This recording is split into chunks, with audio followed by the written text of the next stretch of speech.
The Bride of the Cursed Lake. Chapter 9, The Longest Night, Part 3. The fog parted just enough to reveal the shapes moving on the lake. 7 swans, their bodies ghost pale against the dark water, gliding silent and slow, too graceful to be real. Their eyes found me at once, fixed, knowing.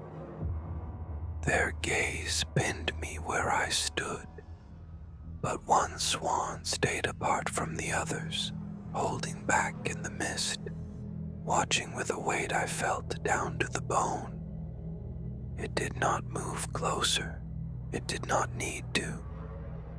I knew that look, the tilt of the head, the sorrow behind the stillness. Anna.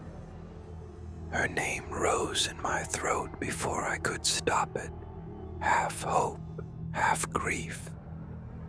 The shape before me was not human, no voice, no hand to reach for. But in those eyes, I recognized her, or wanted to. The moment held, unbearable.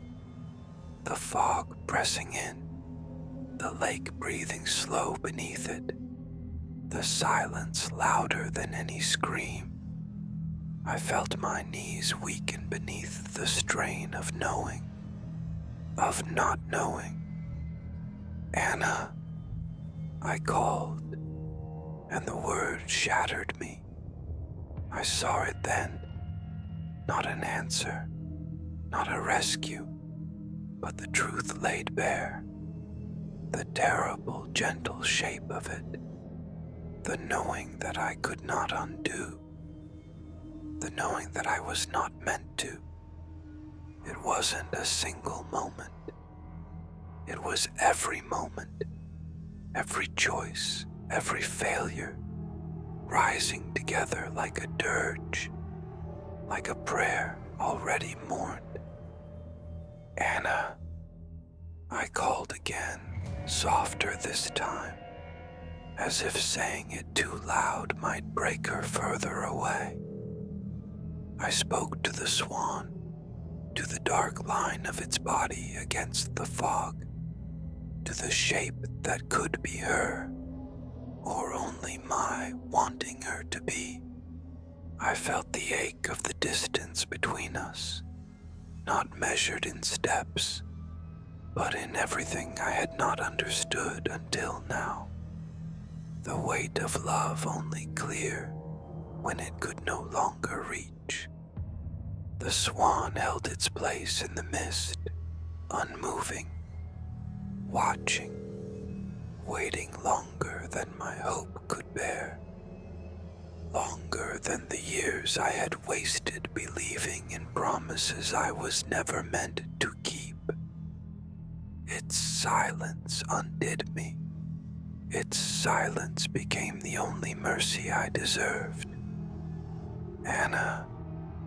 The name left my lips like breath, like surrender. The swan did not move. The water did, slow, deliberate, folding around me, drawing me closer, as if the lake had known all along that I would come.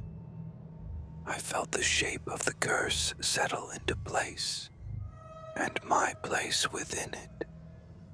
I reached toward her, not with hope, but with the terrible clarity of understanding. It had never been about bringing her back. It was about binding me here, with her, to her. The name stayed on my tongue, sharp as the edge of the blade, as true as the blood I had given. Anna. The weight of it broke me. The truth of it held me still. I stumbled, the world tilting beneath my feet, the circle closing around me as if it had always waited for this. and I knew what the curse had always wanted from me. The temperature dropped, the air thickened with frost, with winter, with the weight of unspoken things. The swan I thought was Anna hovered at the edge of the mist, its wings the shape of mercy, its eyes anything but. The others circled behind her, a choir of forgetting, a breath held too long.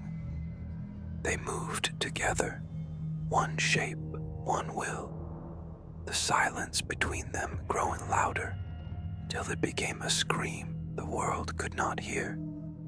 And in the heart of that silence, I saw the shape the curse wanted for me, the Watcher, the black swan.